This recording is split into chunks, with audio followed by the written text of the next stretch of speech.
જય સ્વામિનારાયણ. ઈ તો આમાં કર્યું જ નહોતું બેયે. જય સ્વામિનારાયણ. હવે હમણાં મારે કામ કરવા માંડું. હા હા જય સ્વામિનારાયણ. ભાવના બેન ને? હા હા બા પકડું હાથ.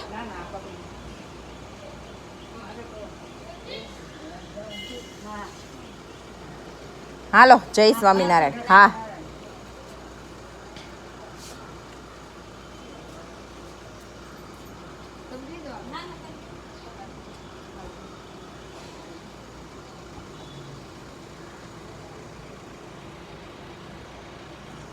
જય સ્વામિનારાયણ.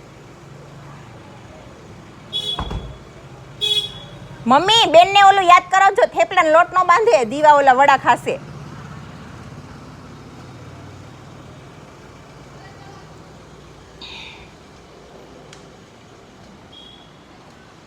હેલો ગુડ મોર્નિંગ, જય સ્વામિનારાયણ. કેમ છો બધા? જો 9 વાગ્યા છે અને આજે મમ્મી ને ભાભુ ગયા છે ભાઉબેનના ઘરે. કેમ કે કાલે છે ને કાલે ભાઉબેન આવ્યા હતા ને તો એ પરાણે કહીને ગયા છે કે કાલ બધા ત્યાં આવજો અને ત્યાં આપણે કંઈક બનાવશું એમ. તો ભાઉબેને દહીં વડાનું નક્કી કર્યું છે કેમ કે બધાને ખાવા થતું હતું, પણ કાલ રગડા પેટીસનો પ્રોગ્રામ થઈ ગયો તો હવે ભાઉબેન કે કાલ દહીં વડા આપણે ન્યા કરી નાખશું એમ. તો અમે આજે સાંજે બધા જાશું. અત્યારે મારે થોડા ઘણા કામ છે એ પતાવી દઉં. હવે 9 વાગી ગયા છે. મને એમ છે આજે યોગા તો પડશે, જવાશે નહીં કેમ કે કામ ઘણું બધું બાકી છે. પછી મારે હજી નાવું ધોવું હશે, મતલબ એકવાર સવાર નાહી લીધું હોય પણ પછી આ શેમ્પુ બેમ્પુ બધું કરવું છે ને એટલે હવે 9:30 અડધો કલાકમાં હું ફ્રી ન જ થાવ. તો હવે આજે કદાચ યોગા પડશે પણ કાંઈ વાંધો નહીં. આમેય તે બેયને એકલા મૂકીને જવું નહોતું. તો હજી કપડાનું મશીન થાય છે, થોડું ઘણું અંદર એ કામ છે, બધું પતાવી દઉં. મમ્મીને બા ને વિવેક ભાઉબેનના ઘરે મૂકવા ગયા છે, પછી પાછા આવશે કેમ કે પૃથ્વી માટે છે ને ક્રિકેટ એકેડેમી જોવા જવું છે. તો એ વિવેક આવે ને ત્યાં સુધીમાં મારું થોડું ઘણું કામ પતાવી દઉં, પછી ક્રિકેટ એકેડેમીમાં જોઈ આવીએ. એને એડમિશન લેવું છે પૃથ્વીને, એટલે અત્યારે વેકેશન છે ને તો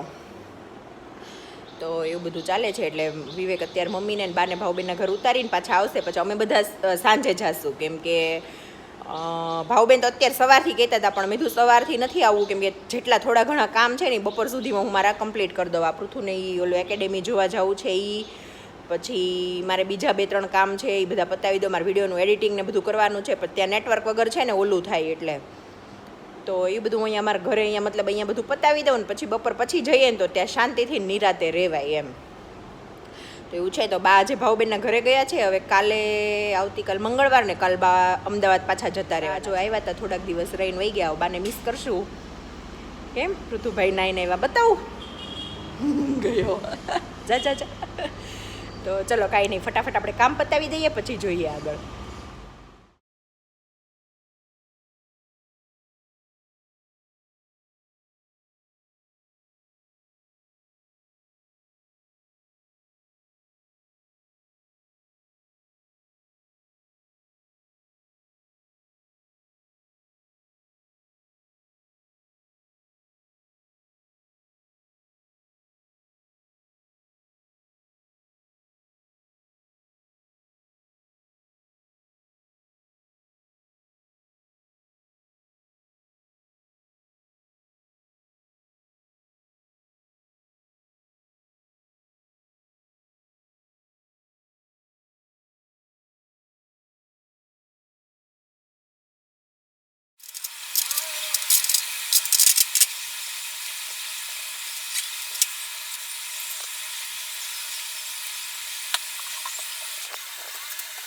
જો વાસણ હતા થોડાક નાસ્તાના. આજ સવારે નાસ્તામાં છે ને પરોઠા બનાવ્યા હતા તો થોડા ઘણા વાસણ હતા નાસ્તાના એ ડન થઈ ગયા. પ્લેટફોર્મ ડન થઈ ગયું કેમ કે પ્લેટફોર્મ ઉપર હવે કાંઈ રસોઈ નથી બનવાની બપોરે કેમ કે રગડા પેટીસ પડી છે ને તો મારે ને પૃથુને રગડા પેટીસ ચાલશે કેમ.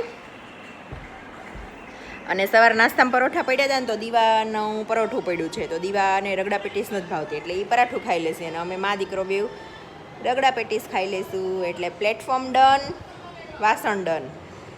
હવે આ બધું આ જો આ કાલે અમે બધા બહાર હિંચકે બેઠા હતા સાંજે જમીન તો ચેર ને બધું પડ્યું છે એ બધી વસ્તુ થોડી ઠેકાણે મૂકી દઉં, વાસી કચરા બચરા કાઢી નાખું, બધા થોડા કામ પતાવી દઉં. પછી મમ્મી નાહી આવે ફરીથી ને શેમ્પૂ કરી આવે પછી હું રેડી થઈ જાઉં. અને ઈ પહેલાં ડેડી આવશે ને તો તું ડેડી બે જઈને પૂછી આવો. ઓકે, કાચ ખોલો તો ખબર પડે, દેખાય.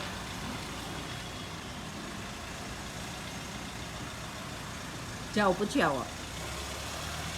હવે છે ને બાપ દીકરો ગયા, 9:30 થવા આવ્યા છે. અને હવે વિવેક અને બાપ દીકરો બે ગયા છે. પહેલાં એકેડેમીનું મેં કીધું હતું નહીં પૂછવા, અને અહીંયા અમારા માતાજી.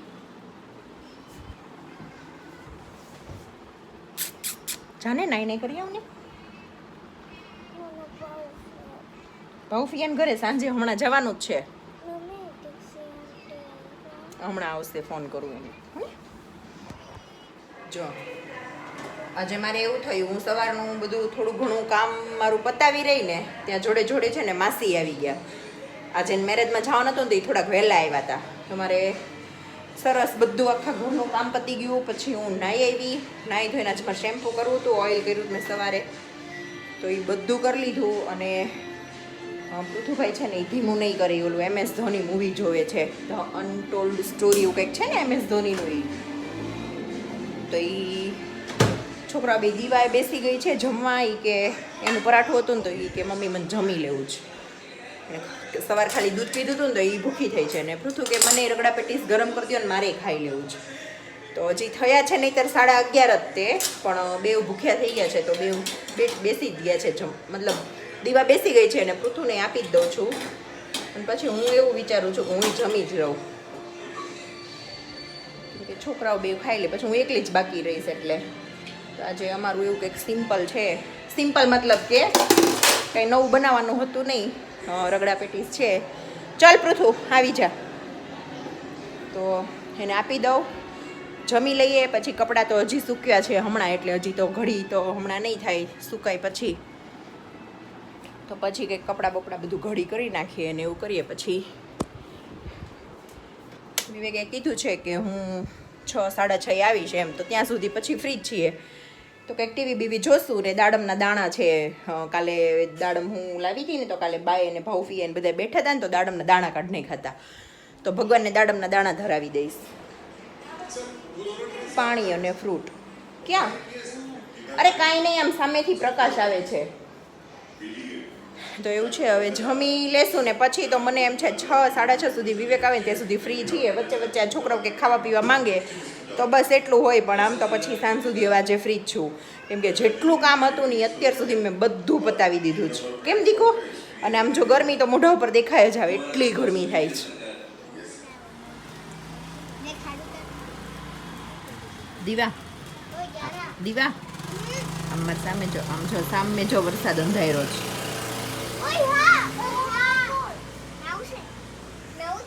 હમણાં આવશે. કેવું થયું? મસ્ત.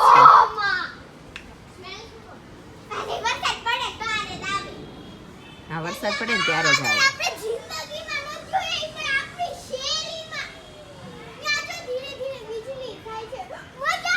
જો ભાઈ અમે 12 ઇંચકે બેઠા અને એટલું મસ્ત વેધર થઈ ગયું છે. કાળા ડિબાંગ વાદળો,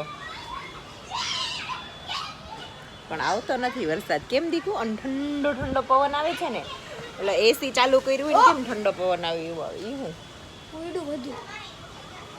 બહુ ફાઇન વેધર થઈ ગયું છે. આવશે ખરો વરસાદ એવું લાગે છે. કેટલો ફાઇન ઠંડો વરસાદ ઓલા પવન આવે છે. ઓલા હેત કે ત્યાં ગવર્મેન્ટે કીધું છે કે ત્યાં 2-3 દિવસ વરસાદ આવશે, આગાહી છે. સમજો મેઘરાજાનું આગમન, જો કડાકા ભડાકા જોડે વરસાદ આવે. જો વીજળી થાય ધડાધડ. કેવી લાઈન બની ગઈ. એ ઓલું દેખા ઉપરથી ધૂળ નીકળી.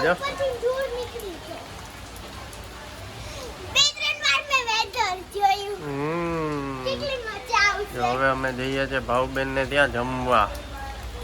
આજે બેન ને ત્યાં, મમ્મી ને બધા ત્યાં છે.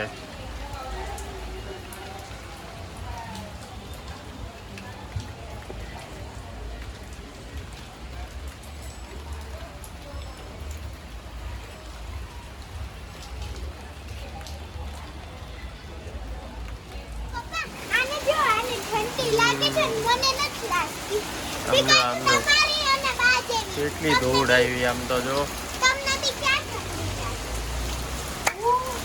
ધૂળ ધૂળ થઈ ગયું આમ તો જો ઓટલા તો જોજે તું આમ જવું કેમ જવું ઈ મૂકી દે અહીંયા આવીને નાખજે છત્રી કાઢવી પડશે ને હું ગાડી અહીં લઈ લઉં છતરીમાં તો જાતા છે હોય તો લઈ લે ખમી જાય ખમા પણ છત્રી લઈ લે ને પણ હોય તો ઉપર માળિયામાં ઉતારવી પડે 5 મિનિટ ખમી જવા દો આમ જો આમાં કચરું ભરાણું બધું મમ્મી મારી છત્રી લઈ લો અમે જઈએ દીદીના ઘરે આ પણ 5 મિનિટ ખમી જવા બદલી જાય તો સીધું ઉતરી દેશે હવે ભીના થાય કઈ થાશે જ નહીં હવે એવું લાગે નહીં થાય તમે આપી દૂર જાઓ અહીંયા જજો હો બેનના દહીં વડા મસ્ત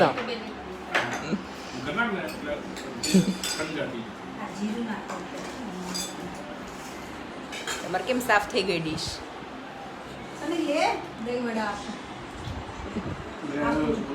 હે દાલ વડા કેમ